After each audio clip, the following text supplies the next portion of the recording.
Welcome to my video podcast where I am going to share my making adventures, which is all knitting today. I'm Catherine. I live in the rural Midwest of the United States with my husband and our two daughters. I'm a mother and a teacher and a knitter. So thank you for joining me today. I will be just doing a traditional podcast style episode, starting with a finished object. Yay, go me. This is impressive because I knit one sock during Knitty Natty Sock Week in July. At this point, I don't know which one it was. And it took me about 2 more months to finish the second sock. Not because I didn't enjoy it, simply because it's not sock weather and I didn't need them, and I was enjoying working on my other projects. So I now have a finished pair of socks. They look like they go together. They look similar in size. So they fit my feet. I haven't washed them or blocked them or soaked them or anything, and I haven't worn them for very long at a time yet. I haven't even fixed on the first sock. I fixed where I always get holes right there. So here's my second sock. You can still see the big gaps there. I don't know if there's one that's as bad on this side. Yeah, there's one right there too. I haven't fixed those on the second sock yet. And honestly, I don't know if I will or not. Maybe when I'm wearing them, I will be motivated to fix them. This was the most fun game of yarn chicken that didn't even need to be. When I first got this yarn, this is Knit Pig Stroll. And this was the first sock yarn I've ever had. So I knit with it a little bit first, and I made myself a swatch in the round. And it's probably 4 or 5 inches tall and a full round. Probably at least as big around as a sock, maybe even bigger than that. I knit a swatch with it, and I had a small ball of yarn left to finish my second sock. I had been working with the original ball for my second sock, and I knew if I ran out of yarn, I could unravel the swatch. And it got so close that I did unravel the swatch at a time when I wasn't really feeling like actually picking up the needles and knitting. I picked out the swatch and I unraveled it and I rolled it up. And so I still have, this is a tightly wound ball. I still have that much yarn that I could have used and that I didn't need to use because the original yarn was enough, barely, to finish the toe and Kitchener it off. I was even worried that I wasn't gonna have enough to Kitchener the toe. That's how close it was. I probably had a yard left over. So I'm very proud of that. And it was kind of fun. But yeah, these are knit on size 1, 2.25 millimeter needles.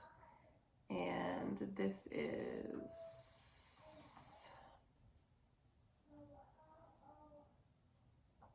a different sock yarn that I had ordered out of Amazon. It's much thicker and woollier and is not super wash, whereas this is super wash. I know that I said the name of it last time.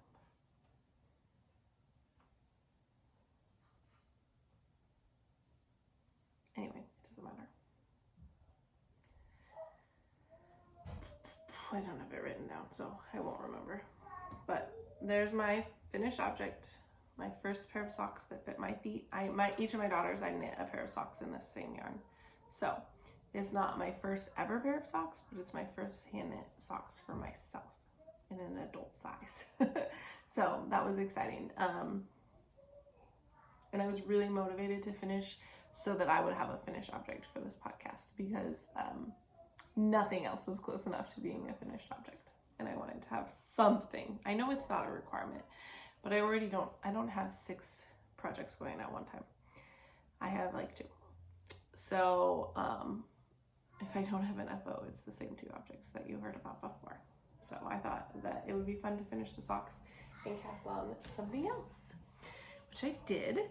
But first, let me give you an update on my Aosta summer top after I have a sip of coffee.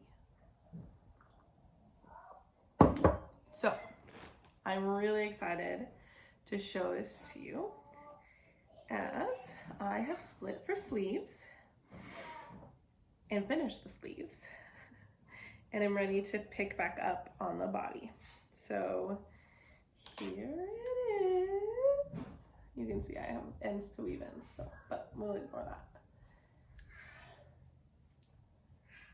Here it is, sleeves and all, and somewhere here is that is where I was last time I podcast. And now, all of this, sleeve splitting.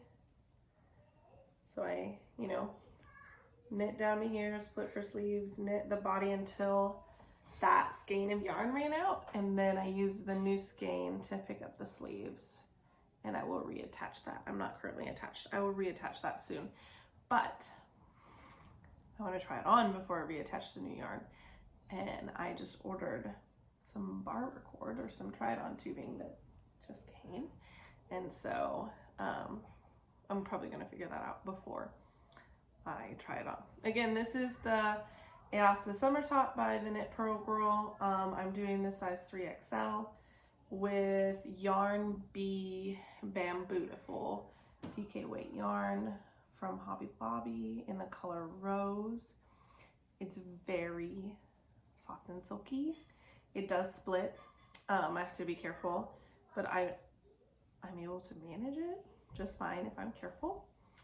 And the body section is knit on 5mm or US size 8 needles with a size 6 or 4mm for the ribbing.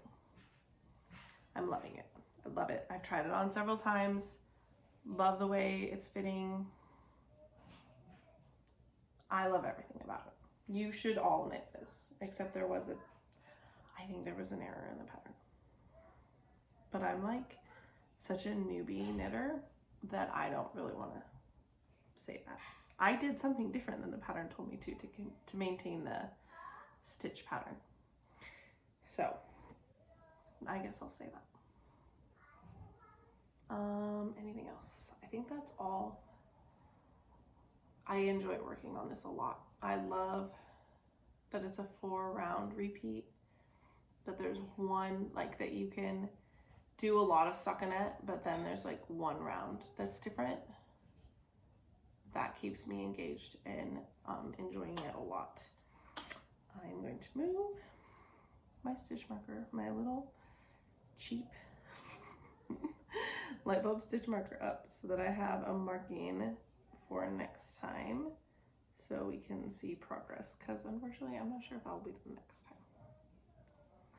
School has begun. My knitting time is limited.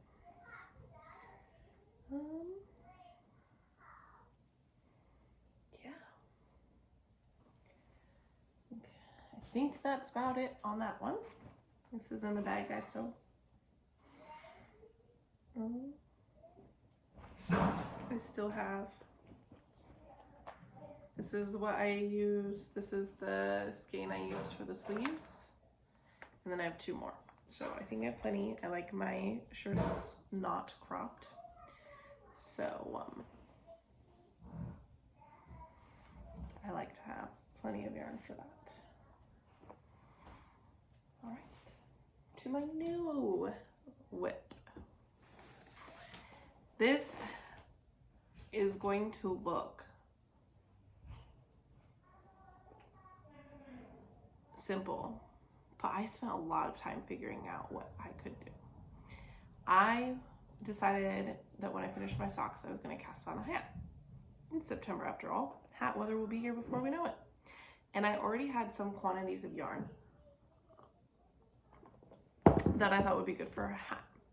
I have another Hank of the Knit Pick Stroll, but I don't have a ball winder, and I'm debating getting one soon, and I didn't really want to hand wind it.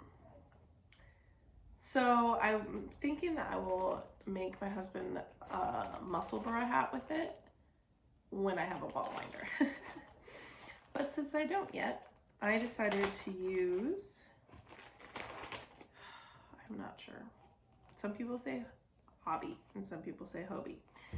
Hobie, I'm committing to that. It's probably backwards, so you probably can't read that. Hobie Tweed to Light, you can see it, which I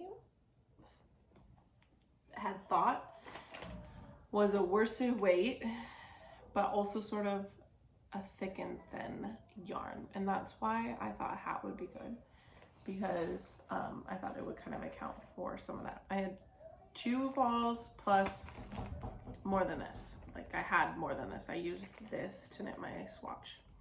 And then I used the other ball to start my hat. Anyway, I was looking for a hat pattern that I could do with the yarn I already had.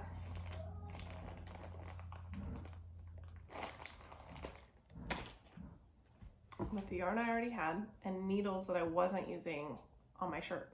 So it's a worsted weight / I think Ravelry called it Aran weight. But my largest needles, because I only have the small Chalgu interchangeable set.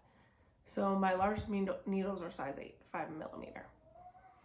So I didn't want to use those, and I was using even the 6s for the ribbing. And I also found a hat pattern I wanted to try, but then it's like a paid for pattern. It's like, I feel like there are plenty of free hat patterns. And then I found one that was free, but I need a size 9 needle, which would be like, I could buy interchangeable needles and an interchangeable cord or a cord thing. Chalgu has, like, once you hit size 9, they connect to a larger size cable cord, but they also have a connector, an adapter connector. So it's like I could just get the needles and the adapters, or I could get the needles and a cable. And I was debating and looking at pricing. I was like, now I have a $20 hat without buying any yarn or a pattern. And so then I found free hat patterns, and I actually was debating between 2 patterns, but I ended up going with the one that looked easier. So this is what I ended up casting on, was the March hat by Meghan Babin, and it's part of the Kelbourne Woolen Year of Hats, which I think it looks like they did in 2019. So it's Kelbourne Woolen Year of Hats, and I actually first saw the February hat and wanted to make it, but it looked more complicated, and it used size 6 needles, which I was at that point using on my Aosta summer top, and it charts only. So the February hat has a body chart and a crown chart. I probably could figure out the body chart, but I was a little bit nervous about figuring out the crown chart and all of the decreasing. The March hat doesn't chart the crown. So I thought, oh, I can figure that out. So I knit myself a swatch, because I am still new. I don't know what my gauge tends to be. This yarn is interesting. It's not spun very tightly. Like, it does have some twist to it, but it tends to be splitty because the twist comes out and the yarn doesn't like grab itself, but it's also like airy. Is that the right word? So it kind of like is poofy. So this is my swatch. And at first, like when I had only done 1 inch, I was like, well, this pattern is lame and it's not going to show up with this yarn, and I don't want to do this. But I was enjoying knitting it, so I kept knitting the swatch. And then the pattern did show up pretty well. And this is after blocking. It grew. So before blocking, instead of having the 4 inches, I had almost 4.5 inches. And then after blocking, I had a solid 5 inches for the number of stitches. I think it was the 24 stitch gauge over 4 inches. And I just cast on like 3 and then 24 and then 3 more. So my stitches are too big. I have fewer stitches than I need within my 4 inches, but I just readjusted the cast on number and it fits over my ears at this point. So I think I did okay. But I went from like I was like, okay, so 24 stitches was supposed to be 4 inches, but I have 5 inches. The hat is supposed to be 18 inches. So that would make it yada, yada. And then what percent of that will make it 18 inches? And then how many do I need to cast on with the provisional cast on so that when I double it and subtract 2, I will still have a multiple of 4 so that I can follow the stitch pattern. Is that complicated enough? Because it felt very complicated, but I did it. And it looks tiny, but it fits over my ears. So hopefully it will, like, I mean, this is just the ribbing so far. And the ribbing part is 3 inches of ribbing on a US 5 needle. And then you switch to the US 7 for the stitch pattern. And I've just done that. I've switched my needles out and done 1 round in the pattern for the hat, which is called a seersucker stitch. And it's an 8-row repeat, but like you do the same thing for 2 rows in a row, 2 rounds in a row. So it's like 4 different, it's actually only 3 different things. Yeah, because rounds 1, 2, 5, and 6 are all the same. And then rounds 2 and 3 are the same, and rounds 7 and 8 are the same.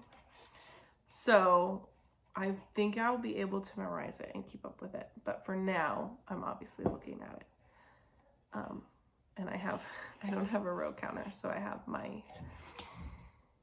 multiple stitch markers on a light bulb stitch holder so that I can like switch to the next one each round to keep track of what I'm doing.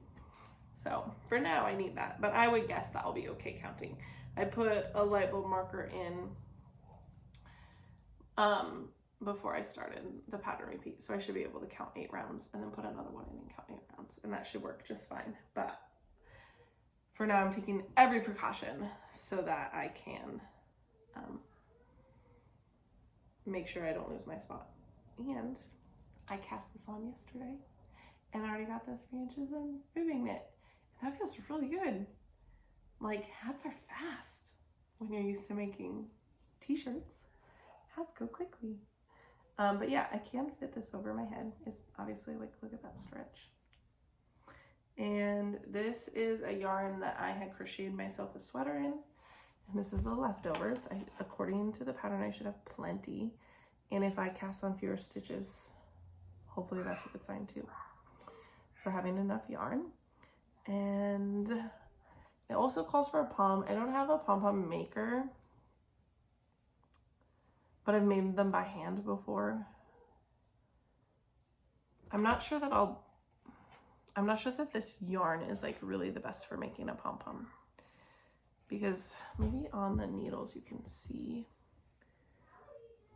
expert filmer here, right here, how it is not very twisted and kind of airy.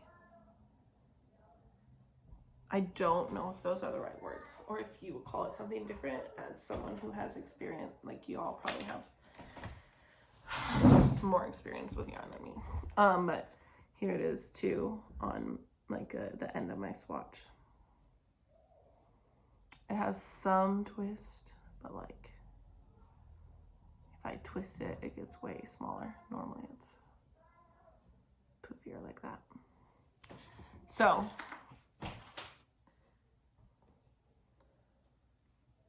this is my March hat. This is a swatch. Just dropped my hat on the floor. And that is my new cast on. And I think it's going to go by quickly. Because the rounds are shorter, I think I'm going to tend to pick this up over my Aosta summer top. Just because of the stage of life I'm in with two little ones running around. You never know if you have like 5 seconds to knit or 10 minutes. You never get 30 minutes at once with two little ones running around. 30 minutes of knitting. What is that? Who does that? Crazy sock lady? 30 minutes of knitting. Yeah, right. I'm lucky if I get 5 minutes at a time, but it adds up. So yeah, I actually was working on this yesterday morning. We had a really nice fall morning and my husband was mowing the yard and the girls were playing. And I just like sat outside and knit and watched them play. And it was wonderful. Wonderful. So I think actually that's when I cast off the second sleeve for my summer top. And then after that, I cast this on yesterday, late morning, early afternoon. Can't see it very well because it matches the color of the wall. So those are my whips. 2 whips. Let's see what else I have notes on. I don't think so. Hobie Tweed Delight. It is 109 yards per 50 grams, which I thought would make it sort of a DK. But then when I put it on Ravelry, it said Aran weight. And maybe it has more to do with your gauge, in which case I support the Aran weight gauge because I was looser than the pattern suggests for a DK weight. Maybe it has more to do with gauge and because the yarn is airy and fluffy. I don't know. You'll have to tell me because I'm inexperienced. Then I have a small acquisition. Hopefully I'll be getting more soon too because I did order just some knit picks, DK, to swatch for our Christmas sweaters to see what color combinations I want to do, and I'm not even set yet on what patterns. I was really confident. I had made up my mind that I was gonna knit my daughter's sibling sweaters by Laura Penrose, and I told my 3-year-old, I was like, do you want to see the sweater I'm gonna knit you? But we'll pick different colors. And she was like super excited. I pulled it up on my phone and I showed her and she looked at me and she goes, no, Mama, I do not want stripes. I was like, okay then, back to the drawing board. So we're not doing stripes for her, but I might still knit this sibling sweater for my younger daughter and try, I think it's a DRK, Andrea Mowry sweater, Bean and Olive or something is called, but it has like little hearts color work around the yoke, but it's like only a little bit of color work. But I feel like that's a lot of new things for a new knitter to be figuring out. So I'm not sure. Anyway, in the meantime, I ordered from Birch and Lily Fiber Co. because I knew that she had 2 things that I needed. But I mean, look at this cute bag it came in. How about that? That is so, just cute little bags are the touch. Like it could have come in a gray bag, but in a cute little flowery bag. So I knew that she had in her shop 2 things that I needed. I looked for these things before and mostly on Etsy because that's where I could find the try-it-on tubing. Maybe there's another secret place you can find it. but I really wanted needle stoppers and try-it-on tubing.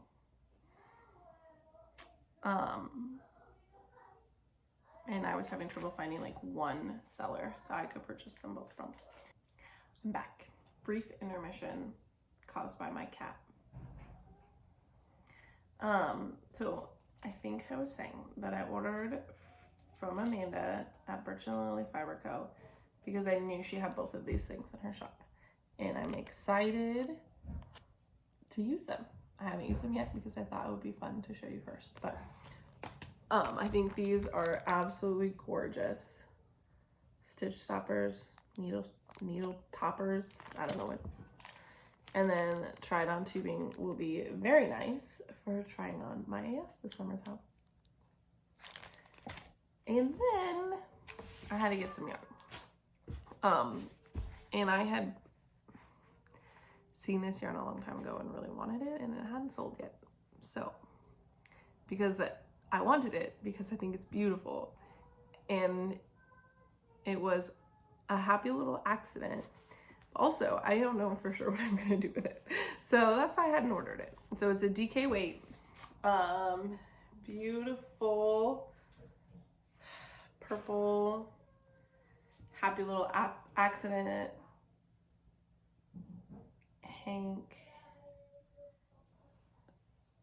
The color is probably, I'm guessing, more tonal than what the goal was, which is why it was in the happy little accident section.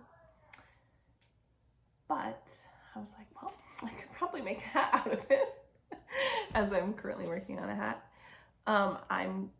I would think that 100 grams of DK weight yarn would be enough to make a hat.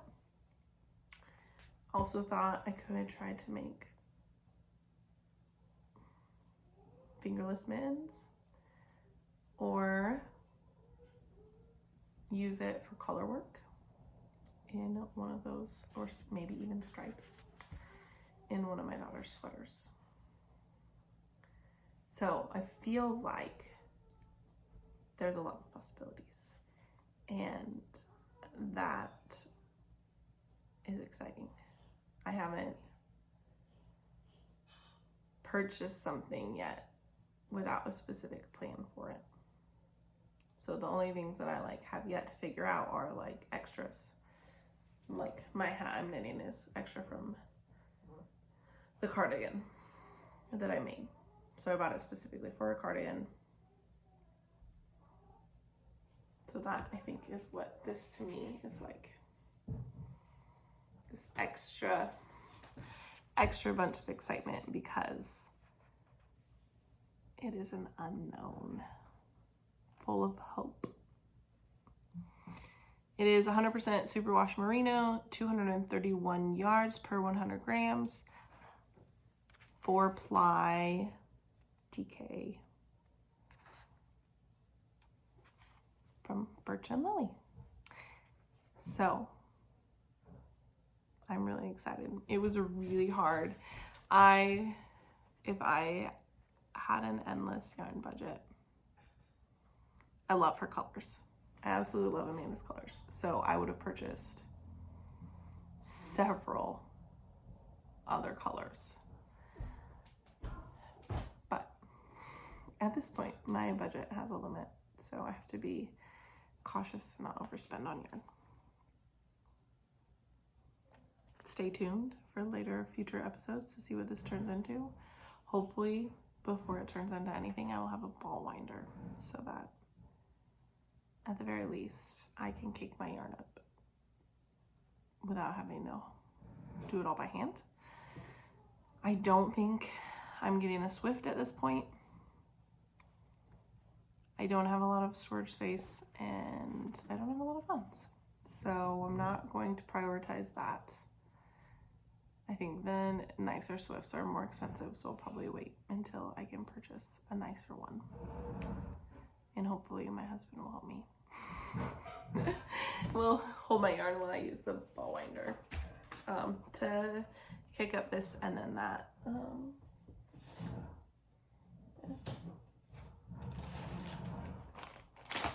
Stroll from Knit Picks that I was going to use to make his muscle burr hat. He gets something out of it, so hopefully he will help me. I know he will help me when I have a ball winder. So those are some of my new things. This is not new, this is old. But the Birch and Lily, some of my acquisitions and new plans that I have coming up. I think that's about it. Last weekend over Labor Day, I had 4 days off because I don't work Fridays. And so I did a lot of knitting then. And then I was able to knit every day after work this past week. And I need to remember how good that is for me and keep up with that even as things continue to stay busy and get busier. We're about to relaunch Wednesday night church for the fall. I teach a class, so things are not going to get less busy. They will get more busy. I've also pretty much, our gardening has slowed down a lot. So our peaches were ripe at the same time as our grapes, at the same time as our green beans. Well, it would have been like our second big harvest of green beans. And we neglected the green beans in favor of the peaches and the grapes. We did not even really get all of the peaches we could have. Many of them rotted. And our green beans are now inedible. But I'm going to save them on the plants and see if they dry out so that I can use them for seeds for next year. I've never seed saved green beans before. So this is going to be my first attempt at that. But for sure, the gardening is slowing down, which is good because I don't have time for it. But it's also sad because I love having the fresh produce to enjoy. It is also cooling down a lot, which I greatly appreciate because I'm not a hot weather person. So when I can get up and go for a walk in the morning and it's in the 60s instead of in the 70s by 7 o'clock, that is wonderful. When we can have our windows open at night, wonderful. When it cools off enough in the evening that we can take a little family walk after dinner, fabulous. Times like yesterday morning where I could sit out and knit while my girls play. Love it, love it, love it. So I'm really excited for fall, even though it's going to be, and already is, quite a busy time. I think there's plenty to look forward to as well. So thank you for joining me. Hopefully I'll be able to continue to knit and knit and knit so that I can have more content to bring to you shortly. But no promises. So yeah, thanks for watching and I will talk to you later. God bless.